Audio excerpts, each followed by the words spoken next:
Hello everyone, this is Manjot Kaur. I hope you all doing great. In today's presentation, my topic is water and two issues we're gonna discuss in this presentation are acid rain and algal blooms in Lake Winnipeg.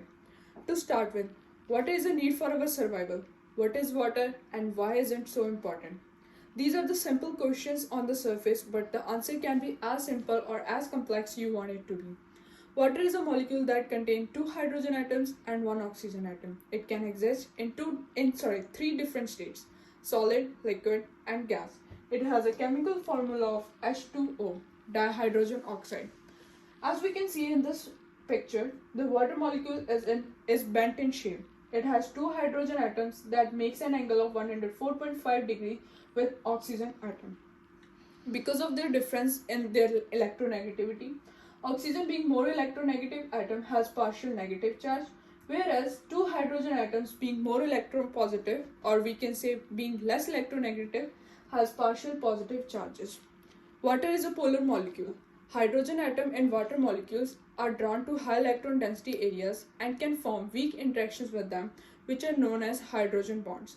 Due to the interaction between the charges, the water molecule align themselves. The end having partial positive charge is attached to the end having partial negative charge. That is, hydrogen is attached to the oxygen. In this picture, this, and this bond are three hydrogen bonds that are present in water. Next is water as a solvent.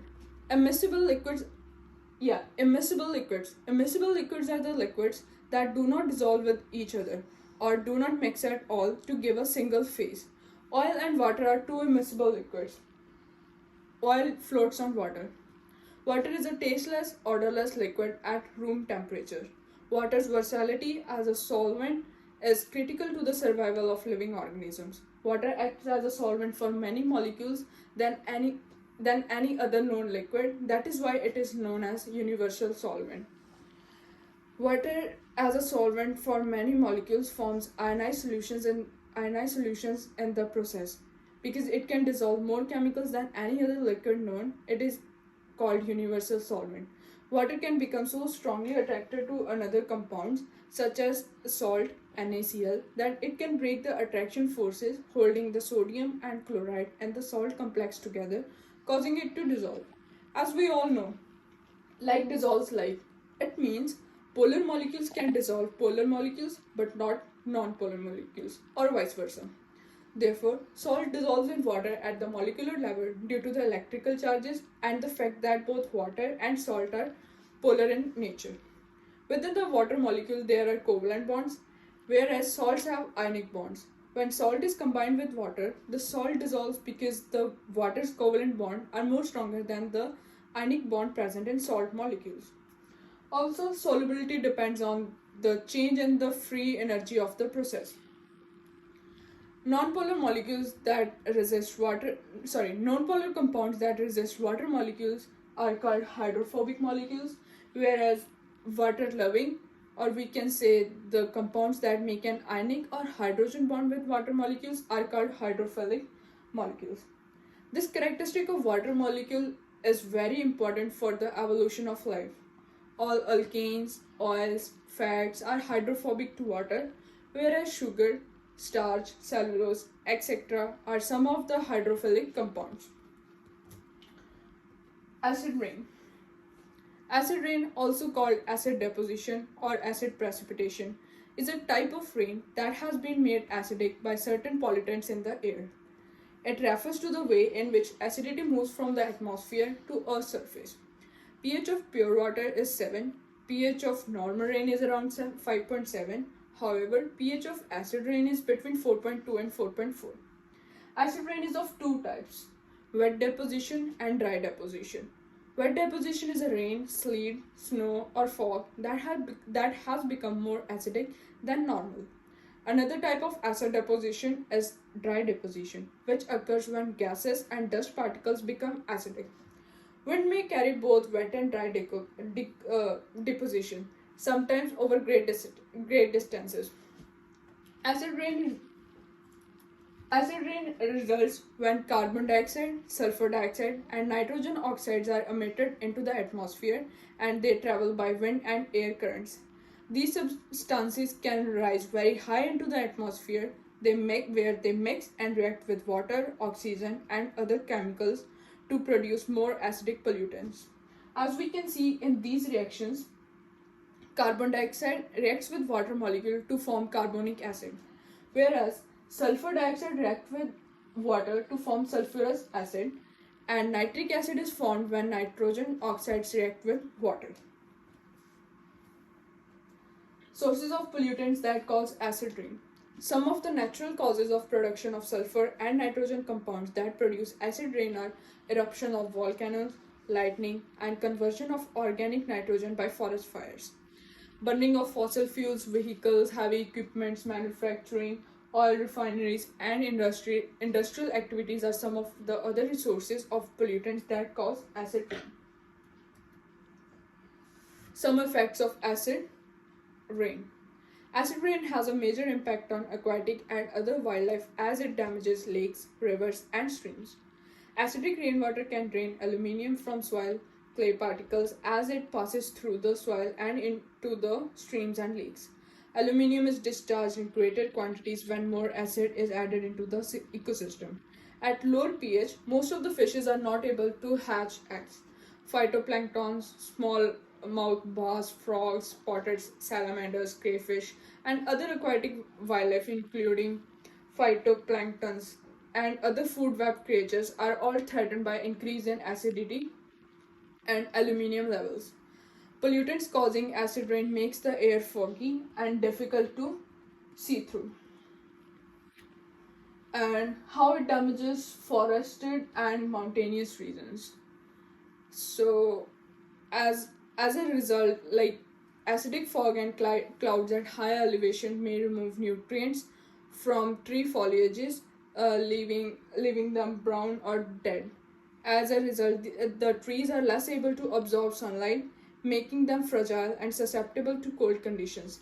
Therefore, acid rain seems to make the trees look like they are dead. Acid rain contains chemicals that cause paint to peel and stone monuments to seem ancient and worn out, lowering their value and effectiveness. Bioaccumulation and biomagnification. Bioaccumulation is the overtime accumulation of pesticides or heavy metals in an organism. For instance, accumulation of mercury metal in the tissues of fishes. Biomagnification is a process in which the concentration of pollutants or pesticides in the tissues of organisms increases as it travels up the food chain. Ways to minimize the effects of acid rain. To minimize the effects of acid rain, EPA has launched Acid Rain program which aims to limit the amount of sulfur dioxide released into the air by power plants. Equipments like scrubbers should be installed in power plants to remove sulfur dioxide from the gases. Alternative sources of energy. Solar energy systems and wind power plants should be installed as an alternative to fossil fuels, and also by reducing pollution as obvious.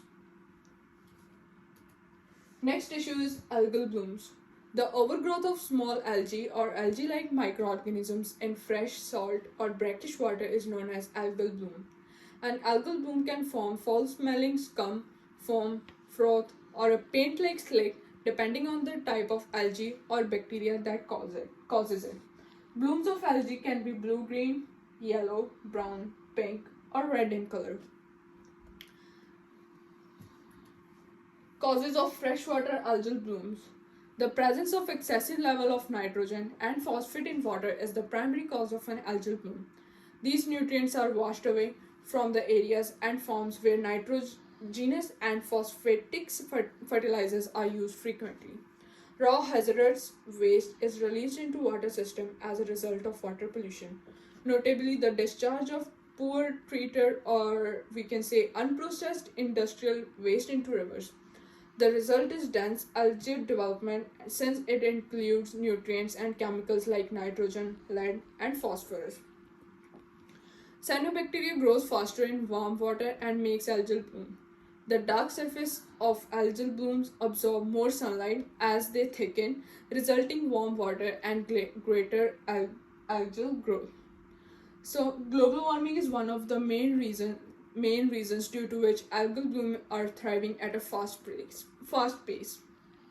Availability of dead organic matter, stagnant water, and obviously the climate change are some of other contributors to algal blooms.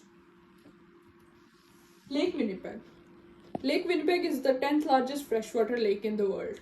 Unfortunately, since the late 1990s, Lake Winnipeg has gained attention for being affected by enormous blooms of blue-green algae every summer. Algal blooms are caused by eutrophication. Eutrophication is a state produced by an excess of nutrient phosphorus. Increase in the amount of nitrogen flowing into the lake from numerous sources is also another factor that contributes to algal bloom. Human waste, animal dung,